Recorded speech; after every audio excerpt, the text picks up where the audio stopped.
સુરતમાં નકલી નોટ સાથે ઝડપાયેલા યોગ બાબા પ્રદીપ સામે શહેરના આયુર્વેદિક ડોક્ટરનો કડક વિરોધ ઉઠ્યો છે।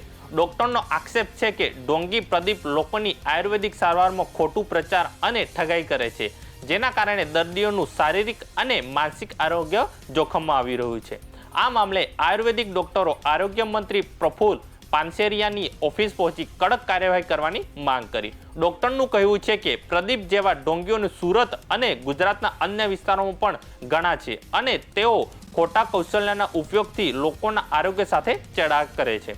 ડોક્ટરો ભાવપૂર્વક કહે છે કે આવા ઢોંગીઓ ભારતીયની આયુર્વેદિક પરંપરા અને સંસ્કૃતિ માટે ખતરનાક છે। સરકાર દ્વારા પ્રદીપ જેવા ફ્રોડ ડોક્ટરો સામે કડક પગલાં લેવામાં આવતા હોય તો અન્ય ઢોંગીઓ પણ નમૂના બની શકે છે અને આયુર્વેદિક જ્ઞાનનું પ્રતિષ્ઠાન સુરક્ષિત રહી શકે છે। આ મામલે આયુર્વેદિક ડોક્ટરોની માંગ છે કે પ્રદીપ સામે સખત કાર્યવાહી કરીને ભારતીય આયુર્વેદિક અને પરંપરાનું સંરક્ષણ સુનિશ્ચિત કરવું જોઈએ।